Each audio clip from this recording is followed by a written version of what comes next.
우리 같이 하나님의 말씀 보도록 하겠습니다. 누가복음 14장 1절에서 6절까지 말씀입니다. 누가복음 14장 1절에서 6절까지 말씀입니다. 누가복음 14장 1절에서 6절 말씀. 제가 이제 여러분 아닙니다. 우리 한 목소리로 함께 한번 읽겠습니다. 시작. 안식일에 예수께서 한 바리새인의 지도자의 집에 떡 잡수시러 들어가시니 그들이 엿보고 있더라. 주의 앞에 수종병 든 한 사람이 있는지라. 예수께서 대답하여 율법 교사들과 바리새인들에게 이르시되 안식일에 병 고쳐 주는 것이 합당하냐 아니하냐. 그들이 잠잠하거늘 예수께서 그 사람을 데려다가 고쳐 보내시고 또 그들에게 이르시되 너희 중에 누가 그 아들이나 소가 우물에 빠졌으면 안식일에라도 곧 끌어내지 않겠느냐 하시니 그들이 이에 대하여 대답하지 못하니라. 아멘. 여러분, 바리새인들 중에서도 지위가 높은 또 한 사람이 자신의 집 식사 자리에 예수님을 초대를 했습니다. 유대인들은요, 안식일에 자기 집에 손님들을 초대해서 또 함께 나누는 것 또한 경건행위로 생각을 했습니다. 그래서 바리새인의 고위직이었으니까 또 형편이 괜찮으니까 예수님뿐만 아니라 여러 바리새인들 또 율법 교사들 그리고 가난한 이웃들도 초대할 수 있었겠죠. 그런데요, 우리가 누군가를 식사 자리에 초대한다면은 따뜻한 마음으로 환대하는 것이 마땅한데 오늘 1절 말씀 끝에 보니까 그들이 엿보고 있더라라고 했습니다. 그리고 우리가 엿본다라고 할 때는 어떤 의미입니까? 남 몰래 가만히 보거나 살피다 이런 뜻이죠. 그렇게 긍정적인 태도는 아니죠. 그리고 엿보는 그들은 누굴까요? 바로 바리새인들과 율법 교사들입니다. 이들은 항상 예수님에게서 책 잡을 것이 없을까 하고 찾고 있는 사람들입니다. 그런 사람들이 예수님의 행동과 말을 엿본다면 무엇을 보려고 했을까요, 여러분? 예수님은 그들이 자신을 초대할 때 어떤 의도로 했는지 다 알고 계셨어요. 이런 자리는 잘해도 본전이에요. 독사들이 가득한 무인도에 홀로 떨어지는 것과 같아서 생존해서 돌아오면 다행입니다. 그런데도 예수님은 도끼가 오른 종교 지도자들 사이로 찾아가셨습니다. 여러분, 오래전에 한 교회에서 한 부목사님으로 계셨던 또 그때 저는 전도사님으로 있었습니다. 그 목사님을 여러 해 후에 만나게 됐는데 그분은 지방에서 큰 교회 담임으로 계셨고 저는 인천에서 개척한 지 한 2년 차 됐었습니다. 경기도 기도원에 오셔서 기도하신다고 하셔서 참 추억이 생각나 오랜만에 만나 차를 마셨는데 오랜만에 만났는데 개척교회 목사의 하소연이 아니라 큰 교회 목사님의 하소연을 듣고 왔습니다. 당의 장로님들이 얼마나 힘들게 하셨는지 이전 목사님도 결국 사표를 쓰고 나가셨고 그 후임으로 오신 이 목사님도 7년째 사표를 늘 가슴에 꽂고 다니셨다 합니다. 내가 오늘은 반드시 사표를 내리라 하는 마음으로 그렇게 늘 교회에 출근을 했다고 합니다. 그런 결심을 하면 하나님은 또 그 순간을 넘어가게 하시는데 내가 오늘 그 장로님이 오늘 한마디만 하면 나는 바로 사표를 내리라 다짐을 한 바로 그날은 그 장로님이 한마디도 하지 않았답니다. 그 이야기를 들으면서 저는 당의 장로님들과의 갈등을 경험을 해보지 못해서 그런데 저는 개척하고 성도님들과 그저 마음만 맞으면 무엇이든 해왔던 터라서 그런 갈등의 고통이 어느 정도인지 모릅니다. 그분이 자신의 꿈이 개척이라고 하세요. 그 안정적인 좋은 자리보다도 개척이 더 부러우셨던 것 같습니다. 그래서 저는 마음속으로 한번 해보시면 생각이 달라질 거라고 했습니다. 여러분, 마음속으로 생각했습니다. 그 외에도 동기 목사님도 규모 있는 교회에 담임으로 가셔서 축하를 받았는데 어느 순간 사임했다는 소식이 들리고 어떤 분은 공항이 와서 너무 힘들다는 분도 계십니다. 여러분, 엿보는 사람들 사이에서 일을 한다라는 것이, 그것이 아무리 하나님의 일이라고 해도 얼마나 힘든 일인지를 간접적으로 알게 됩니다. 이 불편한 자리에, 이 고통스러운 자리에, 이 위험한 자리에, 그럼에도 불구하고 왜 예수님은 기꺼이 초대에 응하셨는가, 우리는 이것을 질문하지 않을 수가 없습니다. 그 이유는 2절에 있습니다. 주의 앞에 수종병든 한 사람이 있는지라. 수종병든 한 사람이 있는지라. 여러분, 주님이 앉으신 그 자리에 마침 수종병든 한 사람이 있었다고 합니다. 여러분, 수종병은 몸 여기저기나 이 복수에 물이 차오르는 그런 병이라고 합니다. 만성질환으로 여겼습니다. 이런 병은 하나님의 저주를 받은 자라고 여겼습니다. 여러분, 초대를 받으면, 초대받은 사람은 주인이 자리를 정해주는 거잖아요. 종교 지도자들이 이 수종병든 사람과 자기들은 마주하지 않고 있었고, 가난하고 병든 자들이 찾아오면 멀찍이 그들을 앉혔고, 이런 사람들의 자리 맞은편에 예수님의 자리를 준비해 뒀던 것입니다. 유대인들은 사두개인들과 달리 바리새인들을 존경합니다. 왜? 자기들을 위한 사람들을 여겼기 때문입니다. 그래서 이 바리새인들은 형식적으로라도 이 병든 자도 초대한 것 같아요. 그러나 그 속에는 차별과 편견이 자리하고 있었습니다. 자신들은 상석에 앉아있고 가난하고 병든 자들과 예수님은 멀찍이 자리에 마련해 뒀던 것입니다. 그러니까 예수님 맞은편에 수종병든 한 사람이 있었던 거죠.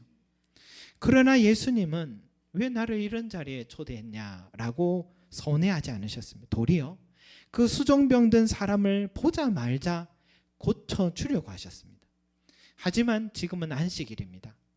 그리고 안식일법에 어긋난다고 엿보는 사람들로 가득한 사람입니다. 이럴 때는 안식일날 지나서 다음 날에 치유하셔도 이때까지 아팠는데 뭐가 문제겠습니까? 그러나 예수님은 맞은편 수종병든 사람에게 다가가십니다.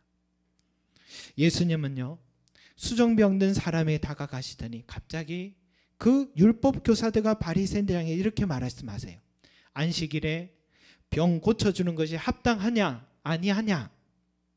그랬더니 4절을 보니까 그들은 잠잠하거늘이라고 합니다. 그 누구도 말하지 못했어요. 왜냐하면 예수님께 잘못했다가 지금 낭패를 보았던 동료들이 한둘이 아니었거든요.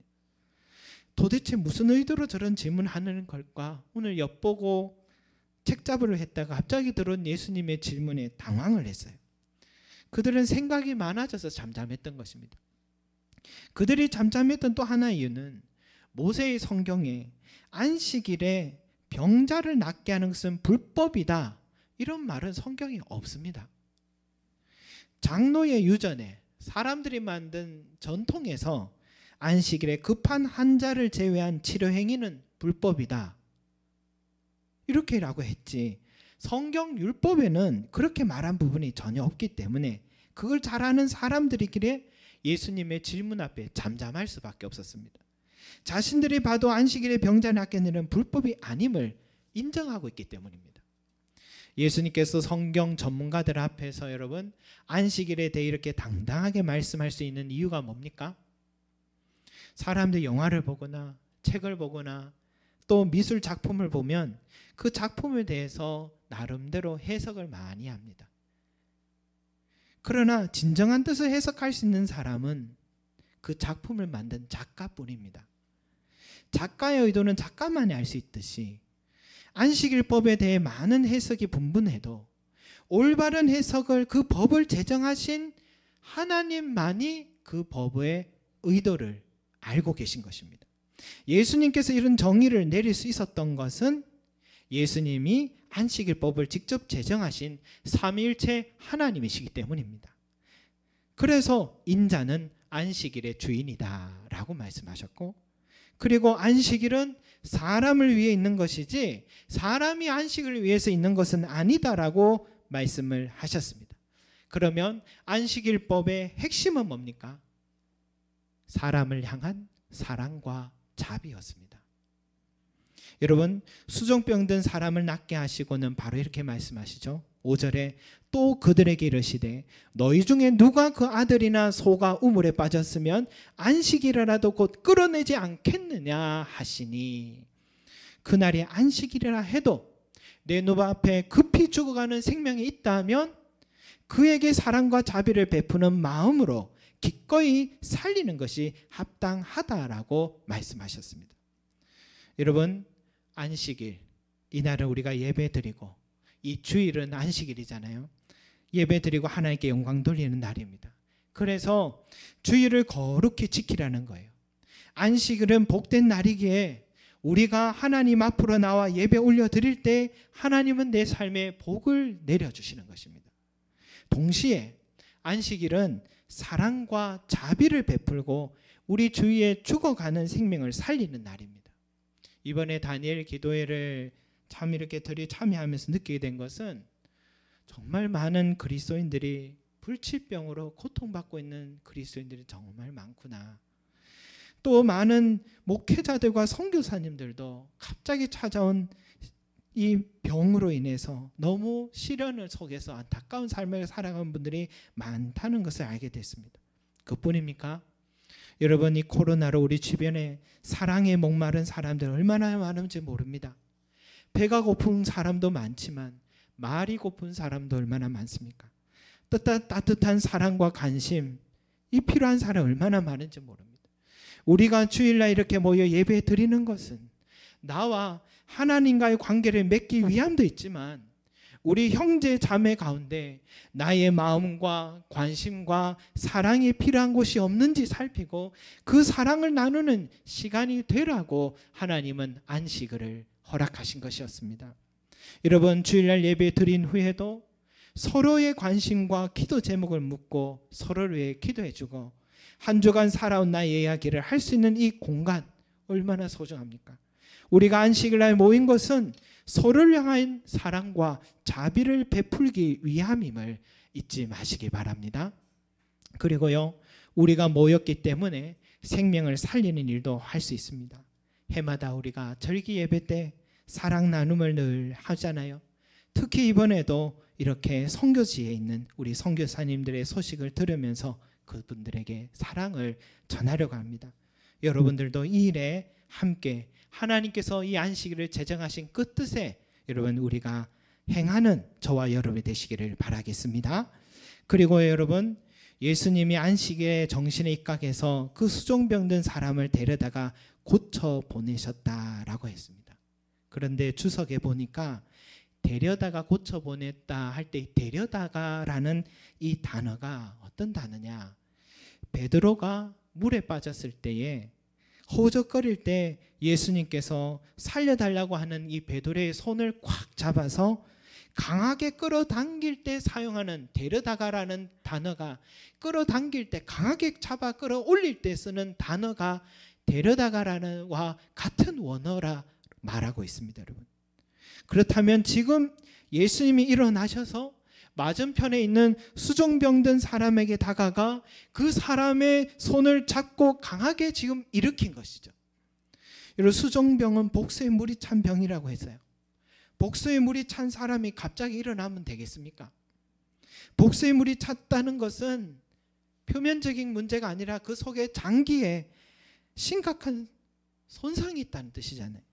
그런데 예수님의 손을 잡고 예수님이 강하게 잡아당기는 순간에 그 불치병이 깨끗이 났고 복수에 찬 그 물이 사라졌다라는 뜻인 것입니다. 여러분, 예수님의 손을 잡고 일어난 사람이 또 누가 있습니까? 베드로가 성전 미문에 앉은 병이를 보고 은과 금은 내게 없거니와 내게 있는 이것을 내게 주노니 나사렛 예수 그리스도의 이름으로 일어나 걸어라 하면서 오른손을 그 베드로가 안전병이를 잡고 일으켰다라고 성경이 나옵니다. 그때 안전병이의 발과 발목에 바로 힘이 들어가 일어나 걷기도 하고 뛰기도 하며 하나님께 찬송을 드린 기적이 일어났는데, 여기서도 손을 잡아 일으켰는데 이것은 베드로의 손이 아니라 예수 그리스도의 손이었던 것입니다. 베드로의 능력이 아니라 예수 그리스도의 능력이었던 것입니다. 여러분, 우리는 급한 일이 생기거나 시련이 찾아오거나 어려운 일이 찾아오면 우리는 뭐합니까? 사람들의 손을 기다리기 시작합니다. 급하니까 눈에 보이는 게 사람이잖아요. 그래서 여기저기 사람들을 쫓아 다녀봅니다. 당장에 도움이 될 것 같아서 찾아봅니다. 그런데 찾아보니 어떻습니까? 빈손으로 돌아올 때가 얼마나 많습니까? 빈손으로 허탈함으로 돌아오며 뒤늦게서야 깨닫게 됩니다. 아, 내가 주님의 손을 잡지 않았구나. 내가 주님의 손을 찾지 않았구나. 그때서야 기도의 무릎을 꿇기 시작하고, 그때서야 주님을 향하여서 내 빈손을 이제는 주님을 향하여 높이 들어오기 시작합니다. 그런데 바로 그때 우리가 주님 앞에 나와 엎드려 기도할 때, 내 빈손 들어 올릴 때에, 그때서야 주님의 손이 나를 강하게 잡아주기 시작합니다. 강하게 잡아서 오늘 수종병든 사람을 낫게 하신 것처럼 내 몸의 병도 낫게 하시고, 또 불가능한 안전병이도 낫게 하시듯이 내 손을 강하게 잡아서 내 마음의 고통과 상처와 두려움과 모든 멍해를 낫게 해주신 것입니다. 사방이 막혀있는 상황이도 주님은 내 손을 잡아주실 때에 생각지 못한 방법으로 매듭이 풀려나기 시작하는 기적이 일어나기 시작하는 것입니다. 어제 다니엘 기도에 나온 이옥 선교사님의 간증이 꼭 이와 같더라고요. 북한 군인이었기 때문에 21살 때 고난의 행군 시절에 내 가족들이 평양은 따로 성지니까 잘 살아도 내륙 지방의 사람들은 굶어 죽어가는데, 그때 아사로 죽은 사람들이 300만 명이나 되었다고 하죠.